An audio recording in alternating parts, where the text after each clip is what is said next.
अनुपूर्वी कोणते कोणते चार चार लक्षात ठेवायचं. गती, आयु आणि अनुपूर्वी नाव समान असते चार चार. अगुरु, लघु,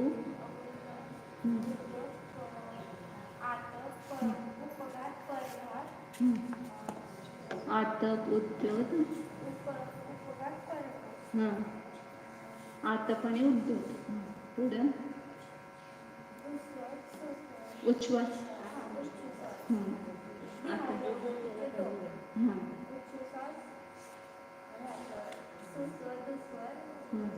त्याच्या अगोदर कोळीनं प्रत्येक साधारण. बरं सांगा तुम्हाला कसं येईल तसं. 10 सांगायचे होते म्हणजे 20 सांगायचे. 10 जोड्या.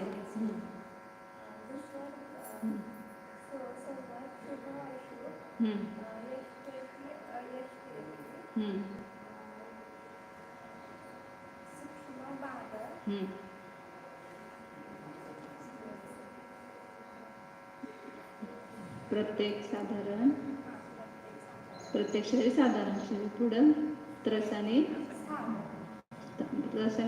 स्थावर आणि पर्याप्त अपर्याप्त, सुभग दुर्भग आणि तीर्थंकर.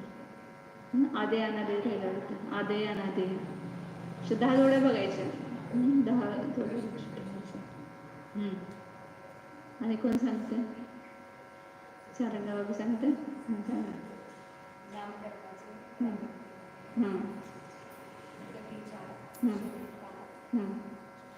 गती चालल्यावर जाते.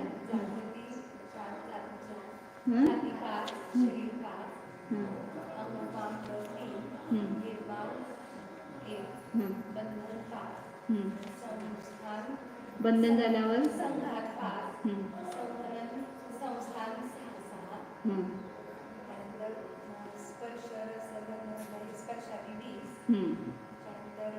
अनुपूर्वी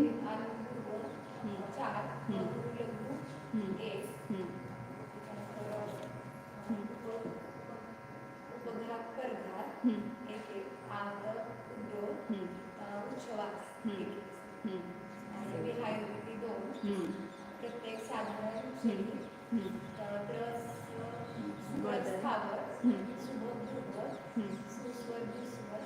सूक्ष्म बाधक, पर्याप्ती अपर्याप्ती, शुभ अशुभ, स्थिर अस्थिर, आदेय अनादेय, यशकीर्ती अयशकीर्ती. छान. सगळा परिवार नामकर्माचं मोठं आहे. आणि ते सगळं आपल्याला घटवायचं. कुठल्या कर्माचा उदयाला कुठल्या याला ते लक्षात येतं. आता त्याच्यामध्ये भेद केले होते आपण. पुण्य प्रकृती आणि पाप प्रकृती. पुण्य प्रकृती किती सांगितल्या होत्या? 68. आणि पुण्य प्रकृती 100. पुण्य प्रकृती 68 आणि पाप प्रकृती 100 सांगितलं होतं. पुण्य प्रकृतीचे नाव सांगतं का पाठीमागे? 4 कर्मात बघायचे. 4 आघाती कर्म आहेत ना. घाते कर्म तर सगळे काय सांगितलं होते? पाप रूपच आहे. त्यामुळे त्याचा प्रश्नच नाही. आता फक्त राहिलं पुण्याने घाती आणि आपल्या ह्याच्यामध्ये आघातीमध्ये. त्या आघातीमध्ये पाप आणि पुण्य 4 कर्मामध्ये. आणि त्यामध्ये सगळं नामकर्मच मोठं आहे. बाकी आयुकर्मामध्ये लक्षात येते कोणते आयुकर्म पाप आहेत आणि कोणते पुण्य आहेत सांगा. पापी पाठी मग काय नाव त्यांचं? तुमचं नाव काय?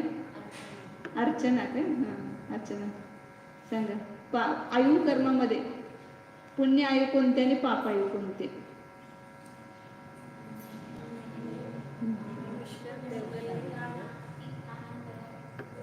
आयु आयु आयु 4 आहेत की नाही?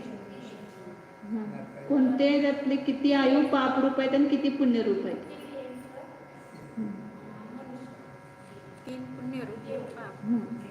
3 पुण्य आयु आहेत आणि 1 पाप आयु आहे. फक्त नरकायु तेवढेच पाप आहे आणि बाकी 3 आयु पुण्य रूप सांगितलं होतं. नामकर्मामध्ये ओळीनं आता जे भेद सांगितलं ना त्या ओळीनं करत जायचं. त्यामध्ये गती पुण्य किती आहेत? तीन नाही, गती दोनच.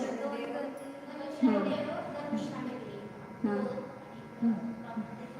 हां. जाती पुण्यरूप किती कुठले कुठले सांगा. हां हां. पंचेंद्रिय, नंतर शरीर, 5 शरीर, 5 बंधन, 5 संघात, हे सगळे पुण्यच आहे.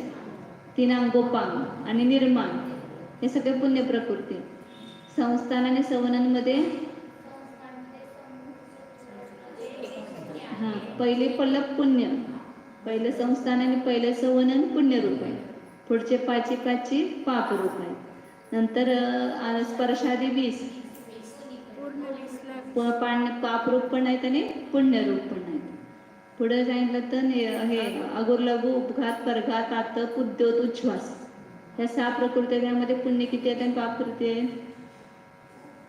हां, फक्त उपघात पापरूप आहे, बाकी सगळे पाचीच्या पाची पुण्यरूप आहे.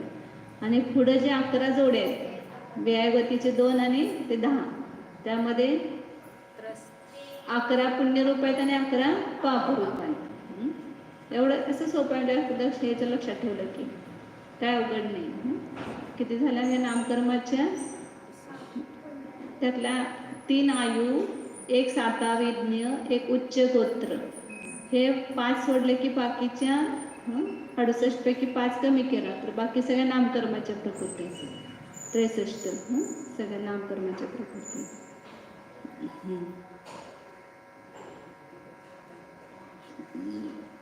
63 शुभ नामकर्म सांगितले की नाही, पुण्य प्रकृती. आपण जरी पाठ नसताना आपण काढू शकतो पटपट लागले ओळीनं. आता एक पाठ झाले की नाही एकदा तुमचे नामकर्माचे, मग तुम्ही ओळीनं बघत जायचं किती गती पुण्य आहेत, किती पाप आहेत. मग त्याच्यावरून आपण काढू शकतो. एक जाती फक्त पंचेंद्रिय पुण्य आहे, बाकी सगळ्या पापरूप आहेत. मग यातल्या सगळ्या बघा कितीतरी पुण्य प्रकृतींचा आपल्याला उदय आहे आता. मग पूर्वी आपण असे चांगले परिणाम करून काय केलेलं आहे, पुण्य प्रकृतींचा बंद केलेला आहे. पुण्य प्रकृतींचा बांधलं जाणार कशामुळं, कोणत्या परिणामानं बांधलं जाणार? विशुद्ध परिणामानं. आणि पाप प्रकृती आपल्या अशुभ परिणामानं बांधल्या जाणार. मग आपण शुभ परिणाम करायला पाहिजे ना दिवसातून. कधी होणार शुभ परिणाम? घरात बसल्यावर, स्वयंपाक केल्यावर, काय केल्यावर होणार? देवशास्त्र गुरूंची भक्ती, उपासना, स्वाध्याय, हे आपल्याला शुभ पुण्य कमवायची साधनं आहेत. म्हणून ह्या साधनांचा आपण काय करायचा, उपयोग करायचा. जेवढा आपल्याला ह्याच्यामध्ये घालवता येईल वेळ, कारण तेवढा आपल्या पुण्याचा बॅलन्स वाढणार ना.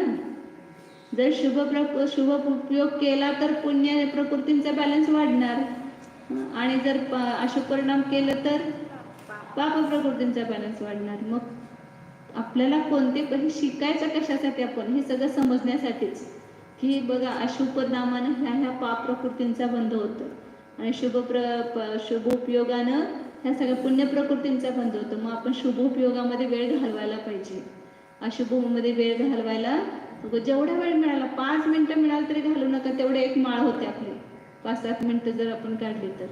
म्हणून कुठला सुद्धा वेळ अजिबात वाया घालवायचं नाही. तेवढं जेवढा वेळ मिळाला तेवढा एक स्तुती म्हणा, एखादं हे स्वाध्याय करा, नाहीतर भक्ती म्हणा, चांगल्या भगवंतांचं आठवण करून त्याच्यामध्ये आपला वेळ घालवायचा. पडल्या पण आपण झोप लागत नाही. मग काय करत राहतो आपण, सारखं काय तर दुसरंच आठवत राहतो, नाहीतर काय ते सगळं वाईटच आठवत आहे. तर त्यावेळेला ते न करता आपण मनातल्या मनात जप करत राहायचं, झोप लागत नाही तोपर्यंत. हे शिकवलेलं आठवायचं. बाबा नामकर्माचे किती बेस आहे, तेव्हा आपल्याला किती लक्षात येतात, असं वेळ घालवायचा आपला. म्हणजे आपला शुभ उपयोगात किती वेळ जाईल ह्याचा जास्त आपण विचार करायचा. त्याच्यासाठी पुण्य पाप प्रकृती शिकायची, की एवढ्या पुण्य प्रकृती आहेत आणि एवढ्या पाप प्रकृती आहेत. आपण शुभ परिणाम केलं तर त्यांचा बंद होतो, पुण्य प्रकृतींचा अनुभाग पण चांगला बांधला जातो. आता जे उदय आपल्या सगळ्यांच्या जीवनात उदय दिसतात की नाही, त्याला आपल्याला खूप चांगलं सगळे अनुकूलता असेल, आपण काय म्हणतो बघा त्याचं किती पुण्य आहे. मग त्यांनी कमवलेलं आहे ना, ते आपोआप मिळालंय त्याला. ते पुण्य कमवलंय म्हणून उदय आलंय ना. आणि आम्ही कमाईच केली नाही तर कसं मिळणार आपल्याला खर्च करायला? कमाई केली तर खर्च करायला मिळणार, आणि कमाईच नाही करणार तर देव्या भावी तिकडे का बसले ते इथं पुढं हां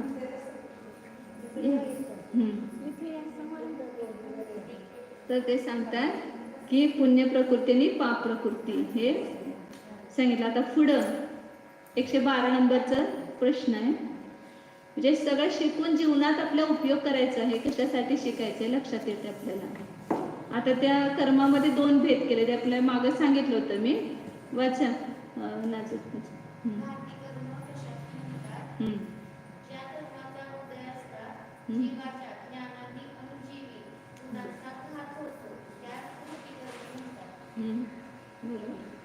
जे घाती कर्म कोणाला म्हटलं, जे आपल्या गुणांचा घात करतात आणि गुणांचे घात करतात त्यांना सगळ्यांना पापच प्रकृती म्हटलंय. म्हणून घाती कर्म सगळे कसे आहेत, पहिल्यांदा घाती कर्माचा नाश होतोय आणि नंतर मग आघाती कर्मांचा नाश होतोय.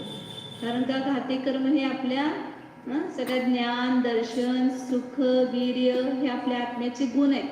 ह्या आत्म्याच्या गुणांचा घात करतात. ज्ञानावरण कर्म कशाचा घात करतं, आपल्या ज्ञान गुणाचा. दर्शनावरण दर्शन आपल्यामध्ये ज्ञान गुण आहे माहिती का, हे ज्ञान गुण दर्शन गुण त्याची कुठे आठवण असते आपल्याला, आपल्या गुणांचीच आठवण नसते. आपण दुसरी आठवण करतो, माझ्याजवळ एवढे सोनं आहे, एवढं चांदी आहे, एवढे पैसे आहेत, हे सगळं आठवण येत राहते. परंतु माझ्याजवळ अनंत गुण आहेत आणि त्या अनंत गुणांपैकी हे प्रधान गुण माझ्याजवळ ज्ञान आहे, दर्शन आहे, सुख आहे. मी आता त्या ज्ञानानंच तर जाणं लागलोय सगळं. आणि ज्ञानच नसतं तर आपण ह्या टेबलासारखं काय झालं असतं, जड झालं असतं ना, काही समजलंच नसतं आपल्याला.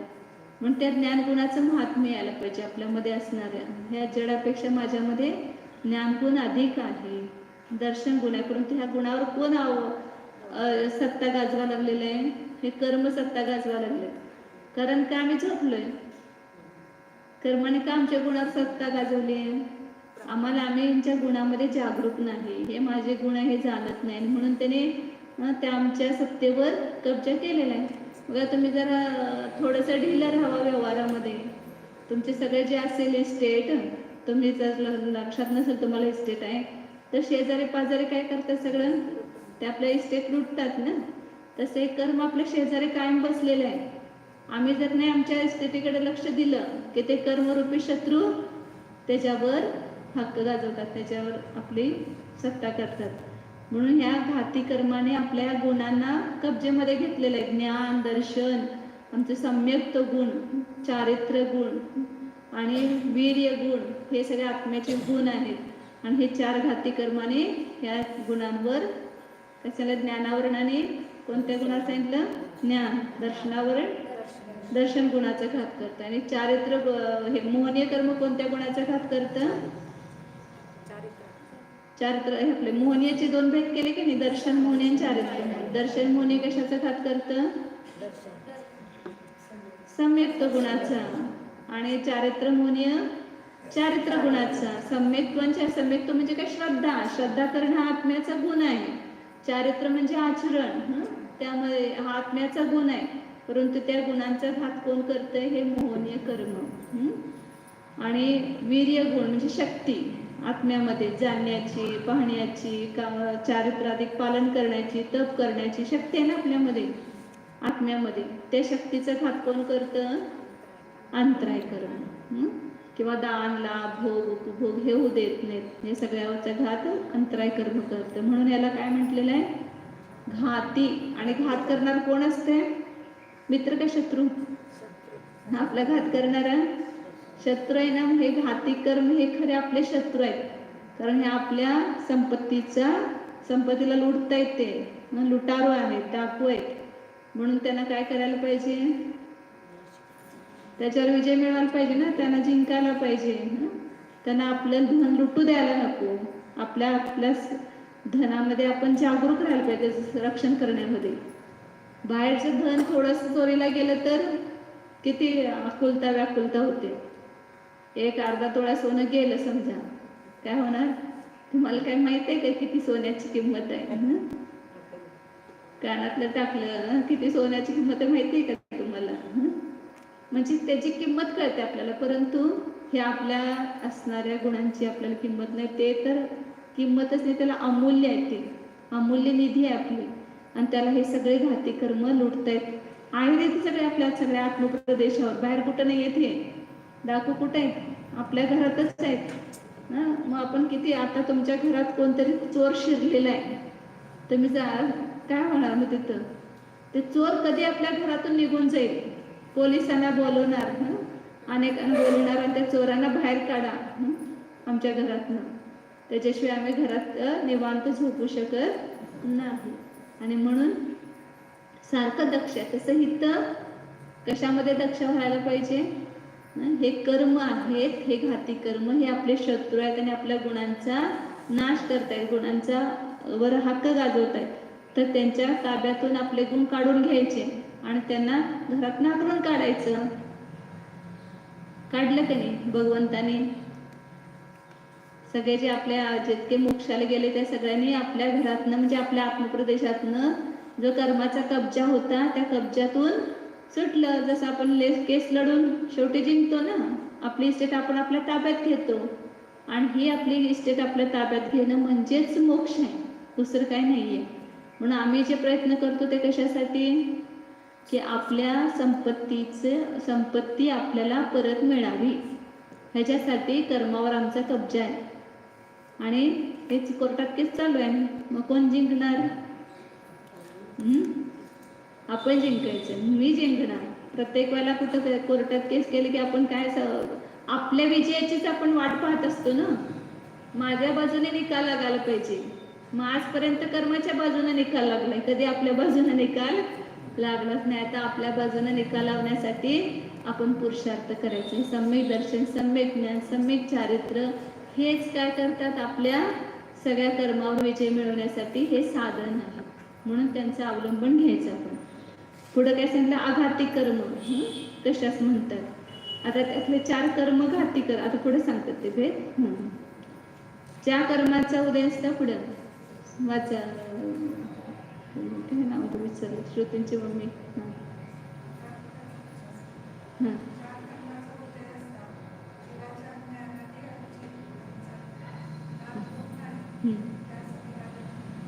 आघाती कर्म डायरेक्ट गुणांचा घात करत नाहीत, तसं ते पण आपल्याला त्रासच देतात, परंतु डायरेक्ट वार करत नाहीत. घाती कर्माची सहायता घेऊन मग ते आपल्याला काय करतात, वार करतात. आघाती कर्म सुद्धा वेदनी कर्म, सुख दुःख देते ना आपल्याला. नामकर्म जे आहे ते शरीराधिक ह्या जेलमध्ये टाकते आपल्याला, म्हणून ते पण आपला कसं घात करतात, परंतु डायरेक्ट गुणांचा कुठल्या घात करत नाहीत, म्हणून त्यांना आघाती असं नाव दिलं नाही. घाती कर्म मोठे शत्रू आहेत आणि छोटे शत्रू आहेत. सारखं थोड्या खोड्या काढत असतात आपले, सारखं ह्या पापकर्माचं उदयाला, त्या पापकर्माचं उदयाला, सारखं आपण काय होतं, दुःखी होतो. सगळे पापकर्माची नावं वाचलेत आपण 100. 47 घाती कर्माने आघाती कर्मामध्ये नरक गतीमध्ये नेऊन टाकलं कर्माने. तर तेवढा काळ किती दुःख भोगतो हा जीव. म्हणजे हे सुद्धा आघाती कर्म आपल्याला शांतीने राहू देतं का? नाही राहू, ते सुद्धा आपल्याला दुःख उत्पन्न करतं. म्हणून हे सुद्धा कर्म, हे सुद्धा शत्रूच आहे. आघाती कर्म सुद्धा काय आपला वास्तविक शत्रूच आहे. आता त्या घाती कर्माचे किती भेद केले? 2 भेद, देशघाती आणि सर्वघाती.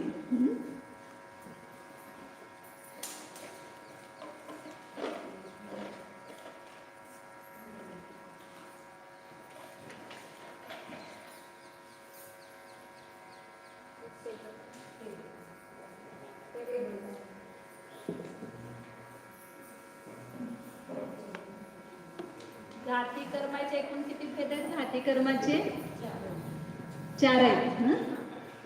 आणि त्याचे उत्तर भेद किती आहे?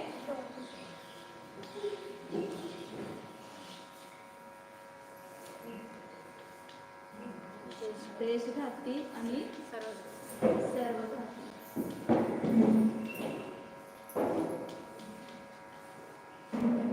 माझ्या नावावरूनच आपल्या लक्षात येते. देशघाती कशाला म्हणायचं? जे गुणांचा अंश, घाती म्हटले की गुणांचा घात करतातच, परंतु गुणांचा अंशिक रूपाने घात करतात. आपको खुर्ची चाहिए क्या? उनको चटाई देगा, चटाई गुणांचं जे आंशिक रूपाने घात करतात त्यांना काय म्हणायचं? देशघाती. आणि सर्व पूर्ण रूपाने घात करतात त्याला म्हणायचं सर्वघाती. तिकडे लक्ष द्या, उपयोग इकडे तिकडे भटकू नका. त्या देशघातीचा उदय असेल तर गुण तो आंशिक रूपाने व्यक्त असणार, पूर्णतः झाकला जाणार नाही. आणि सर्वघातीचा उदय असेल तर तो गुण काय होणार? पूर्णपणे नष्ट होणार.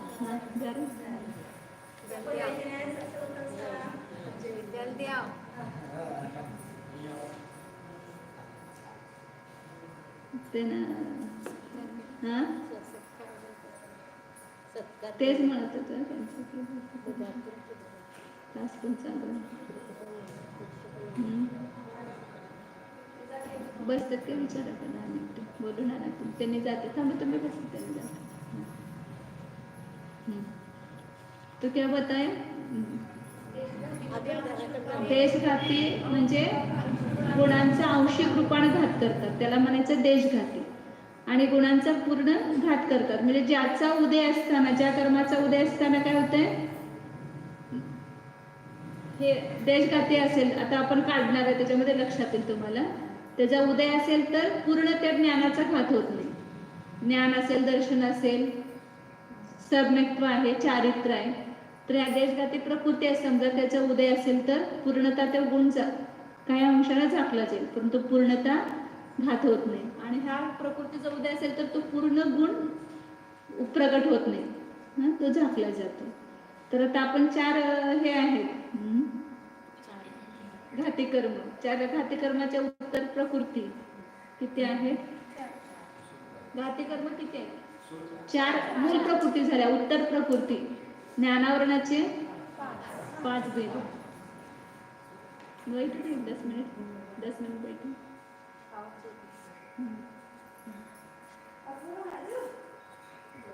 तुमच्या ना कुणाला फोन करून सांगा. फोन करून सांगा.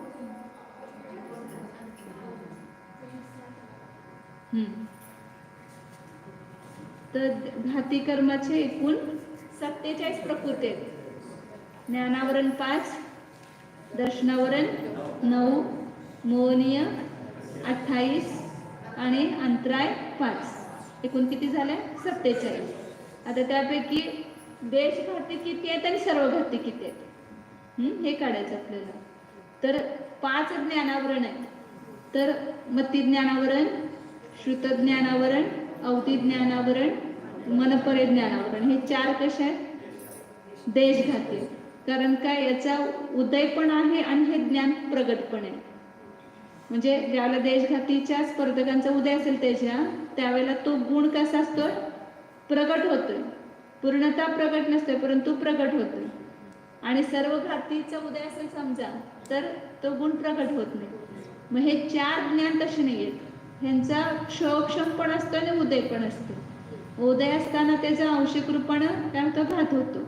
म्हणून 4 ज्ञानावरण जे आहेत, मती ज्ञानावरण, श्रुत ज्ञानावरण आणि अवधी ज्ञानावरण, मनपरे ज्ञानावरण, यांचं हे 4 देशघाती म्हणतात. देशघाती प्रकृती. आणि केवळ ज्ञानावरण आहे ते सर्वघाती. कारण त्याचा उदय असताना एकतर पूर्णपणे उदयच असणार, नाहीतर पूर्णपणे त्याचा होणार क्षयच होणार. क्षय झाला तर पूर्ण गुण व्यक्त होणार. आणि जोपर्यंत केवळ ज्ञानावरणाचा उदय आहे तोपर्यंत ते केवळ ज्ञान व्यक्त होणार नाहीच. आता खालच्या गुणस्थानामध्ये कसं असते? अवधी ज्ञानावरण जे आहे त्या अवधी ज्ञानावरणाचा क्षोभक्षम आहे. तर त्या ठिकाणी काय होतंय? अवधी ज्ञान प्रगट होतंय. आणि त्याचं सर्व घात त्याचं पण आता त्याच्यामध्ये पुढे अजून डीपमध्ये गेल्यावर लक्षात येईल तुम्हाला. त्याच्या पण सर्व घाती स्पर्धकांचा उदय असतो त्यावेळेला ते अवधी ज्ञान थोडं पण व्यक्त नसते. परंतु देशघात अवधी ज्ञानावरण कर्माचा उदय आणि क्षोभक्षम दोन्ही अवस्था होतात. त्यामुळे ते पूर्णतः घात करत नाही म्हणून त्याला देशघाती म्हटलं. आणि केवळ ज्ञानावरण ज्या त्याचा उदय असेल तर पूर्ण केवळ ज्ञानाचा काय होतो? घातच होतो. म्हणून ते केवळ ज्ञान सर्वघाती प्रकृती. अजून ते पहिला प्रकृती समजून घेऊया, मग पुन्हा आणखी डीपमध्ये तुम्हाला नंतर लक्षात येते अनुभाग शिकवताना. नंतर दर्शनावरणाच्या 9 आहेत. त्यापैकी चक्षुदर्शनावरण, अचक्षुदर्शनावरण आणि अवधी दर्शनावरण हे 3 देशघाती प्रकृती आहेत. तर आता आपल्याला त्याचा उदय असताना सुद्धा चक्षुदर्शन आहे, अचक्षु दर्शन पण आहे, आणि अवधी दर्शनाचं जर आपल्याला शोक्षम झाला तर अवधी दर्शन पण होऊ शकते. म्हणून 3 हे दर्शनावर. ते पहिले 3 घ्यायचे लक्षात. पहिले 4 ज्ञानावरण, पहिले 3 दर्शनावरण, हे देशघाती प्रकृती आहेत. आणि बाकीचे राहिलेले 6 म्हणजे केवळ दर्शनावरण आणि 5 निद्रा, निद्रा निद्रा निद्रा प्रचला प्रचला स्थानवृत्ती, हे 5 निद्रा म्हणतात त्याला. जे एकूण 6 केवळ दर्शनावरण आणि पुढे घेतलं 5 निद्रा.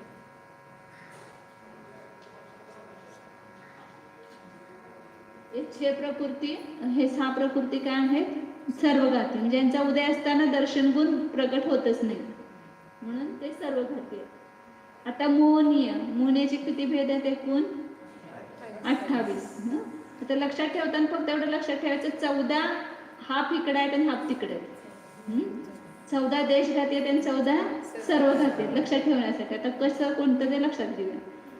तर पहिले जे मिथ्यात्व, सम्यक मिथ्यात्व, सम्यक प्रकृती, 3 दर्शन मोहनीय. तर मिथ्यात्व असेल तर सम्यक तो गुण असतो का? नाही प्रगट असेल.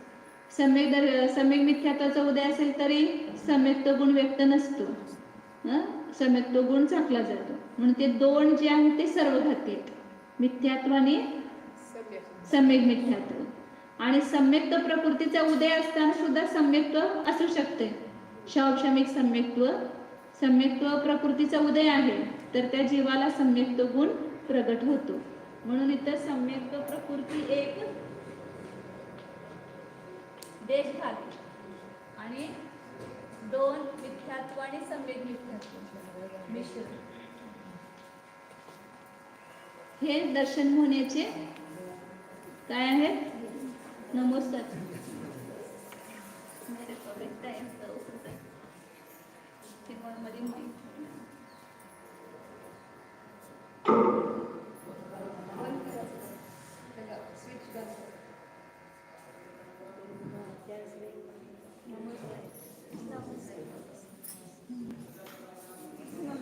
खाली बसून नमस्कार.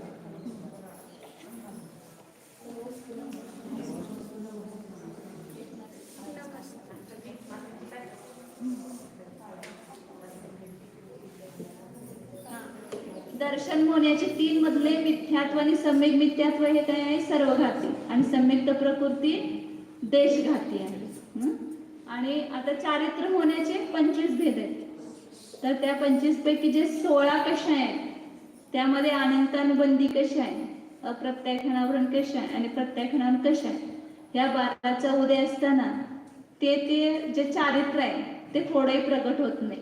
अनंतानुबंधीचा उदय असेल तर सम्यक्त्वाचरण चारित्र प्रगट होत नाही. अप्रत्याख्यानाचा उदय असेल तर पूर्ण देश संयम घात होतो.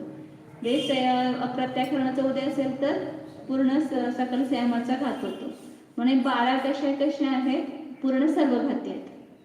आणि संज्वलन कशाचा उदय असताना सुद्धा संयम असतो, आणि 9 कशाचा पण उदय असताना संयम असतो. म्हणून 5 आपलं यथा संज्वलन 4 कशा आहे आणि 9 कशा आहे, हे 13 झाले ना. 9 आणि 4 हे सम्यक प्रकृती, आणि हे 13 संज्वलन कशा आहे आणि 9 कशा आहे.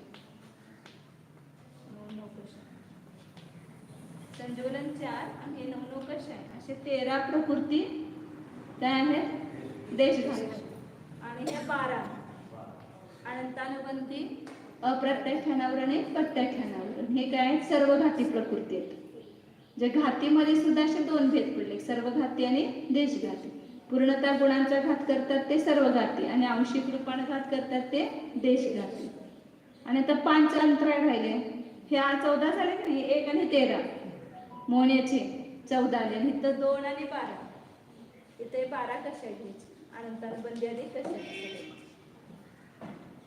तर 14 ते मोहनीयचे तिकडे झाले सर्वघातीमध्ये. म्हणून लक्षात एवढंच ठेवायचं, हाफ इकडे आहेत आणि हाफ इकडे आहेत, म्हणजे लक्षात येते. 28 मधले 14 देशघाती आणि 14 सर्वघाती. आणि अंतराय कर्माच्या 5 प्रकृती आहेत, तर त्या 5च्या 5 देशघाती आहेत. तर अंतराय कर्माचं तर आपल्याला बघा उदय पण आहे आणि ते अंतराय कर्माचं क्षोभक्षण पण आहे. त्यामुळे अंशिक रूपानं ते गुण प्रगट पण आहे. काही अंशानं वीर्य प्रगट आहे ना आपलं, म्हणून 5 अंतराय.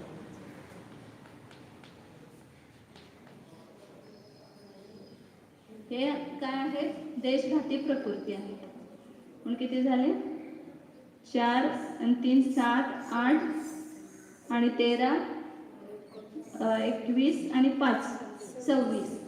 26 प्रकृती देशघाती आणि 21 प्रकृती सर्व. एकूण घाती कर्माचे किती भेद आहे? 47. म्हणून 21 सर्वघाती आणि 26 देशघाती आहेत. अशा प्रकारे हे घाती कर्माचा बंटवारा केलेला आहे. घाती कर्म एकूण 47, अघाती कर्म एकूण 101. 101 आणि 47 148 झाले. त्या 47 मध्ये 2 भेद केले, देशघाती आणि सर्वघाती. आता हे उद्या लक्षात पाठ करून या. उद्या घेऊया पुढचं. जरासं 2:45 यायचं होते का बघा, म्हणजे आणि आलं की मला बोलवा लगेच.